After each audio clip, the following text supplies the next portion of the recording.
So you may have noticed lately there have been a whole bunch of docuseries about sports. It's happened with soccer, with golf, with cycling, and they're presented kind of like a sporty reality show.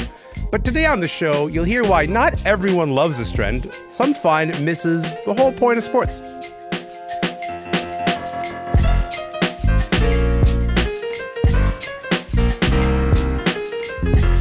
I'm Elamin Abdelmahmoud. This is Commotion.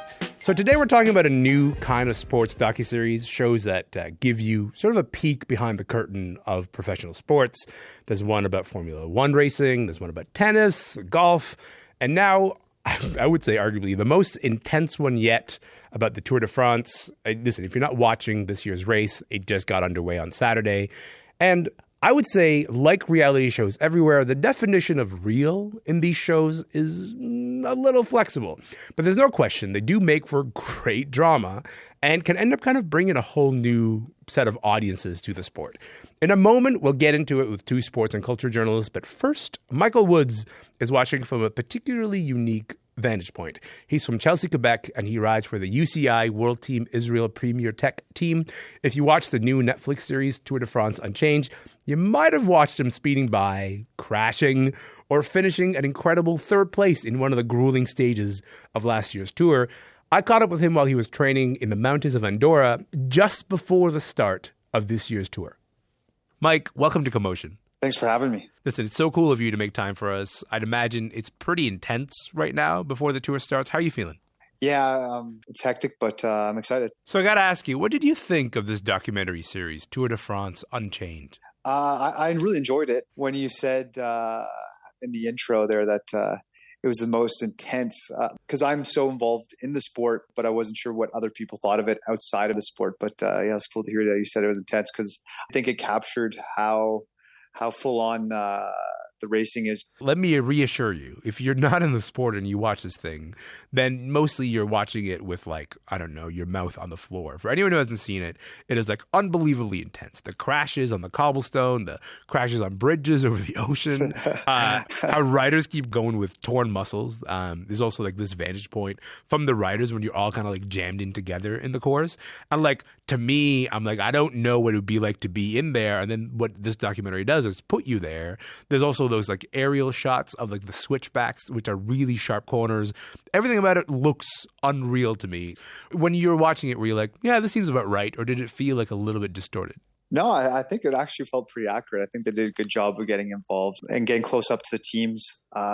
Yeah, and I have a pretty unique perspective on the sport in the sense that I just came into it so late. I didn't have a conventional start compared to most European pros, and so I've always felt like I've had a bit of this imposter syndrome, and when I have been at the races, that intensity is really weird to me, like how intense the racing is, yeah, and how crazy it is, and how normal it is to other guys. And so, yeah, watching the documentary captured that. Like, I felt like, wow, like, yeah, this is how I feel every day. One thing that the documentary makes clear is like, look at this beautiful course, but also look at all it's witnessed to, all this suffering, all this pain, all the sort of intensity of what the cyclists go through. And I think one thing you understand from watching the show is how cycling really is a team sport. Like, it's not a bunch of people who are just trying to get to the finish line first. And also like the built-in tension, right? The built-in tension of like these big personalities, the riders who are not necessarily happy with how they come across, right? Yeah, totally. There's a lot of politics that even within our team, every team, there's decisions that have to be made. We have 29-man rosters, and only 8 riders are selected for the Tour de France. There's politics involved. There's sponsors that want certain riders racing. It comes to a head sometimes at the Tour, particularly because it's just the big show. Yeah. We get almost 1 billion viewers every year, and you feel that. I like that you called it the big show, because the cameras are going to be rolling again this year on this year's tour. Do you think that affects the dynamics at all of how people perform? For sure. The average professional races about 70 race days a year. So it's not just the 21 days of the Tour de France. And when you're racing at every other race, the professional cycling is relatively safe. I mean, I say that relatively, it's still quite dangerous, unfortunately. I gotta say, Mike, that's the intensity of it, and you saying it's relatively safe. It made me gasp a little bit. Yeah. I mean, that like I mean, that is kind of crazy when I think about it. But it is. Then you enter the Tour de France, and because you're at the Tour de France, there's just that much more pressure, that much more exposure, that much more everything. And it just, you feel that. And I don't crash that often, but every Tour de France I've done, I've crashed at least once or twice. And although I'm really excited to do this race coming up, it's the one that scares me the most. Which was, we should say, when I said cameras are rolling, I meant like those documentary cameras that could be rolling again. But your team wasn't one of the teams that agreed to be filmed. But I'm wondering, would you personally mind, Mike? No, not at all. I think I've been lucky enough to be on a couple teams in my career, and some teams are very keen to have the cameras inside. And this documentary certainly gives your sponsors great exposure and gives fans insight and makes people excited about the racing. And so for me, I love sharing that, and I'd be keen to be a part of it. At the same time, it is awesome to just go on the bus and not worry about whether you can drop an F-bomb or, just like pull your shorts off and get changed as quickly as possible, not worrying that there's a camera on you, So there's two sides of it. And I'd be happy either way. Okay, let's get back to the race. Right now, you are in the mountains of Andorra. You're training for this. What is your goal for this year's tour? For me, a big goal is winning a stage. I haven't won a stage before. I've come close. Last year, Hugo Huel, my teammate, Canadian, he won a stage and I was third on that stage, and really felt like if he wasn't there, I had a good shot at winning. Yeah, so big goal is to win a stage, but even I'm secretly hoping I can run a good general classification. I'm in good form. I just came off of a win last week in Tour d'Occitanie, which is a smaller race in France, in the south of France, and yeah, my form's good. So I'm excited for this race coming up. Mike, I'm not supposed to have favorites, but I'm pulling for you, pal. Thank you so much for being on the show today. I appreciate it, man. Mike Woods is a Canadian pro cyclist who rides for UCI World Team Israel Premier Tech. I spoke with him just before the start of the Tour de France, which is underway now.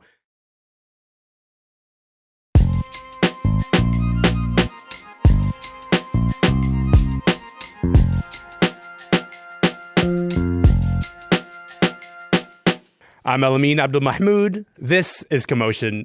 As I mentioned before I spoke with Mike, the show that we're talking about today, Tour de France Unchained, is just the latest docuseries that gives you this inside take with the explicit goal of turning people into fans. But not everyone loves this trend, right? Including some of the athletes. With me now, we have Morgan Campbell. He's a host of Bring It In on CBC Gem, and Kaitlyn McGrath, who writes for The Athletic.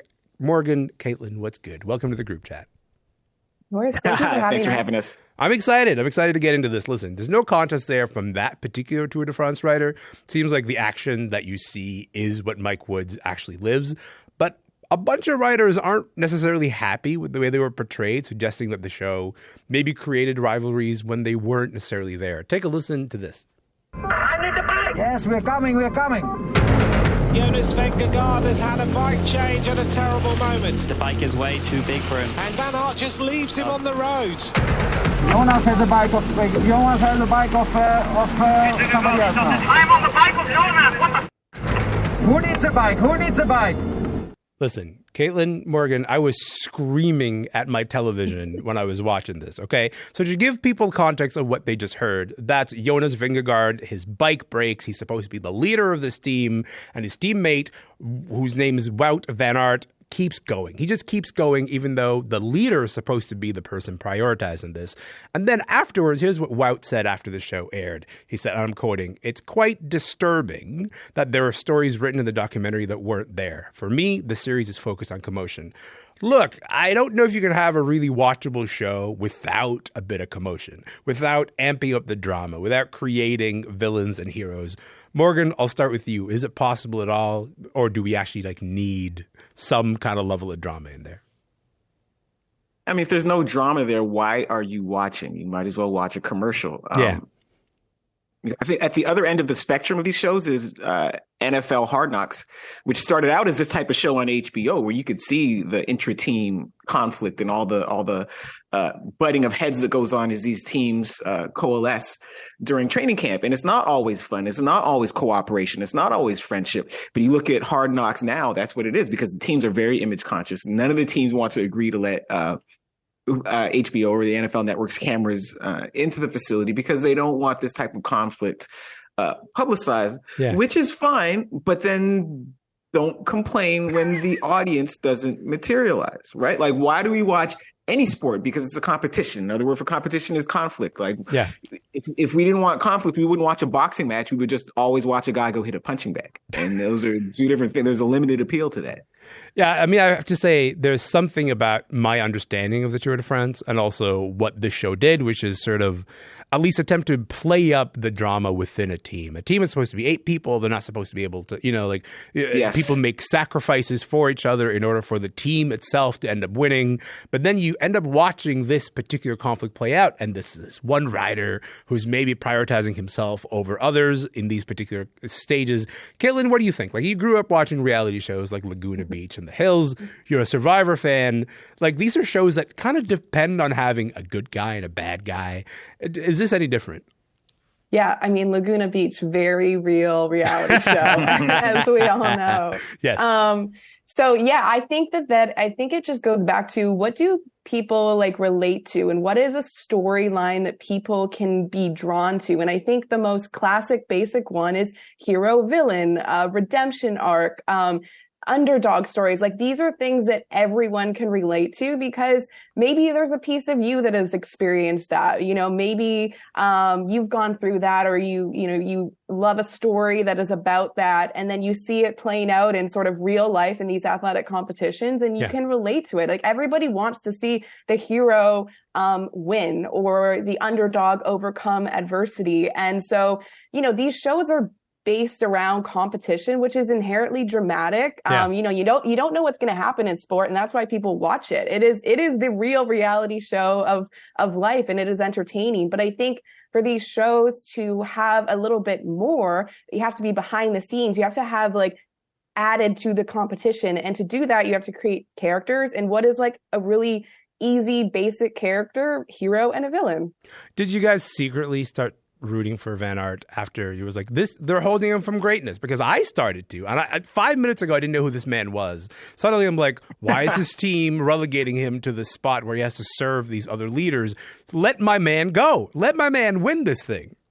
Well, I watched the first episode. Yeah. Here's what they did, because it's very clear from the beginning that this series is for people who don't watch cycling, because at the beginning of the show they keep telling you what the Tour de France is, and they keep telling you the format. Again, to compare it to Hard Knocks, you don't have to have somebody come in and tell you at the top of Hard Knocks what the NFL is and who the Arizona Cardinals are. And then you also have those two journalists that keep popping in just in case you missed the point. There's the guy that speaks French and the woman that speaks English.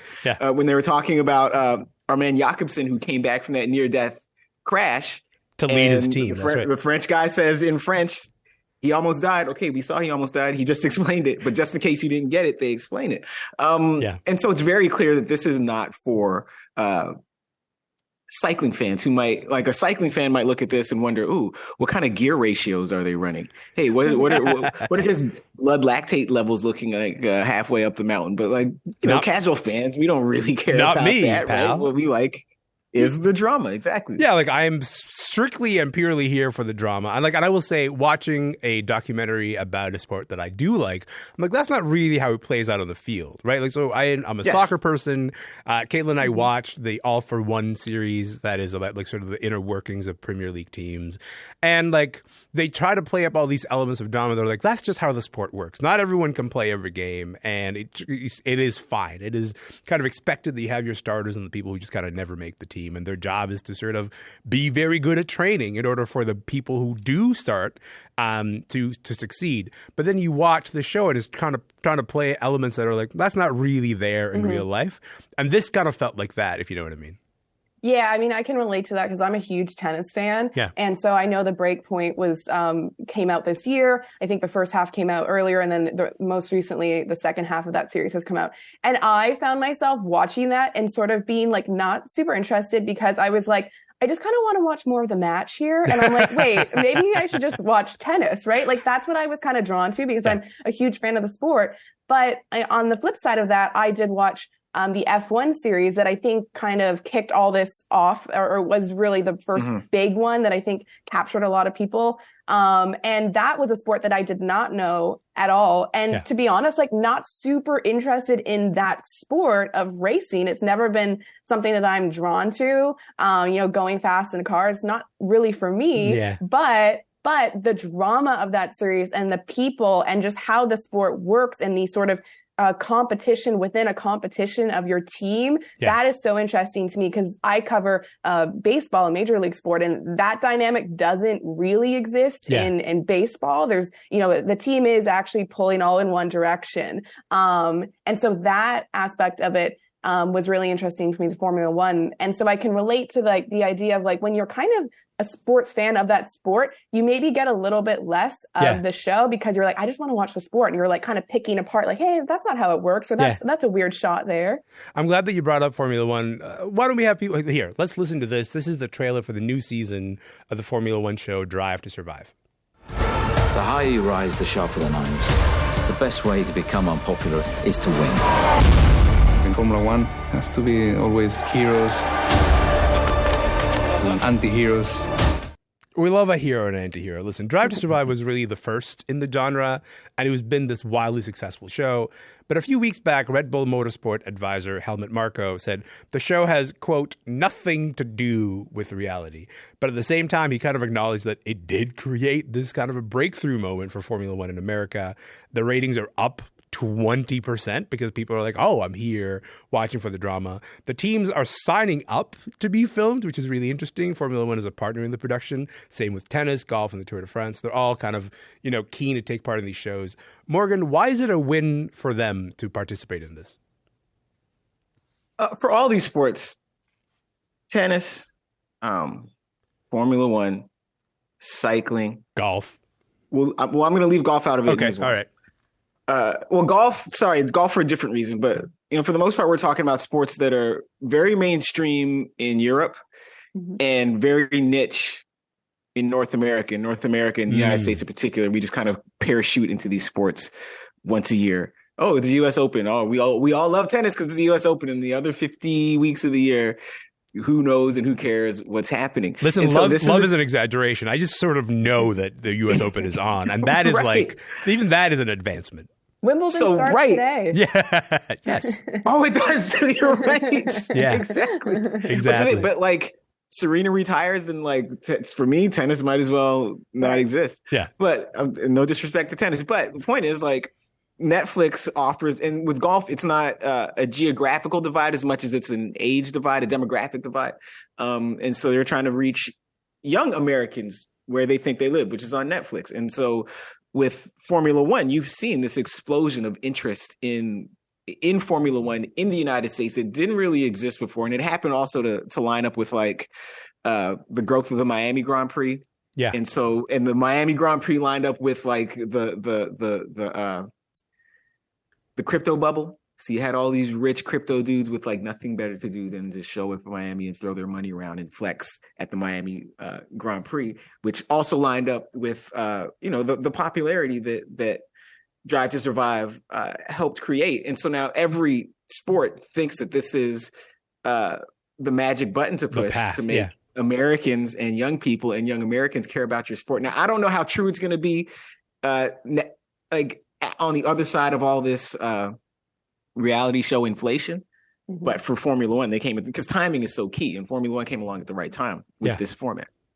Kaitlyn, at the same time, though, this series, the F1 series, has been accused of kind of giving the sport too much of a Hollywood spin. The selective editing, there's exaggerated engine sounds, which I guess fair enough. There's louder screeching tires, and then some drivers like Max Verstappen felt the storylines about the rivalries on the teams were so over the top that he was like, I'm actually going to boycott the entire season.